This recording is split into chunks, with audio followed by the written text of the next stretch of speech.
У моего парня бывает состояние, которое он называет сонный паралич. Я никогда не видела сама, но он описывает это так. Просыпаешься ночью в холодном поту, сильная паника и трясет, а сделать ничего не можешь.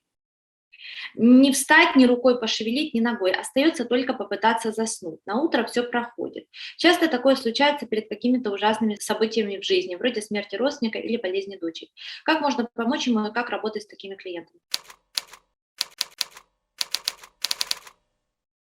Вот если размышлять, для меня это про рассоединение, ну, условно, души и тела, да, ну, или психики и тела, давайте, чтобы не уходить в какие-то религиозные, ну, чтобы оно не звучало как религиозно, это рассоединение психики и тела.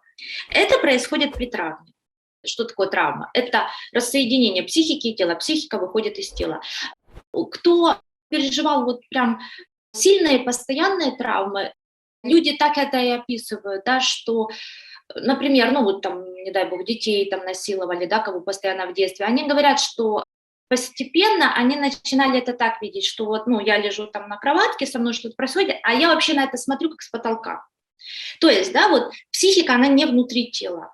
Потом, когда какие-то ретравмы происходят уже во взрослом возрасте, та же ситуация получается, да, вот, ну, оно может быть не так сильно заметно, но вот это вот, когда мы тело вообще не замечаем, да, там не дышим, ну или там очень поверхностно дышим и так далее. То есть вот эти все равно разрывы происходят. Ну, они такие не сильные уже, но тем не менее.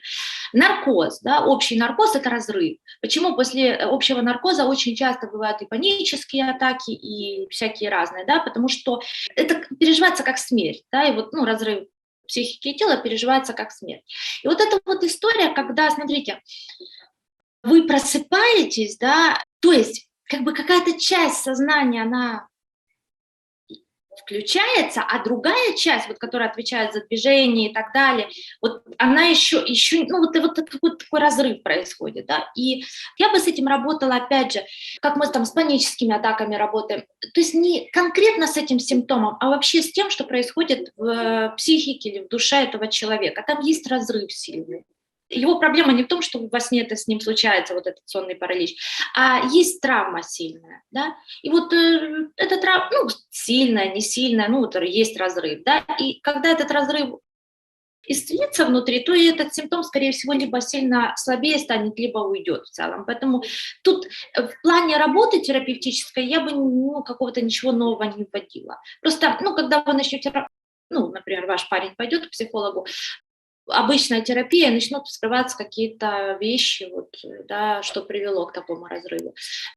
И что я хотела сказать еще, что почему накануне сложных событий это может быть, потому что бессознательно он уже знает, и поэтому, ну, тревога внутри начинает расти, вот это, ну, обычный, привычный сценарий рассоединения психики и тела, он происходит, и вот это случается. Я так вижу эту ситуацию. Я бы с этим работала просто как обычная терапия.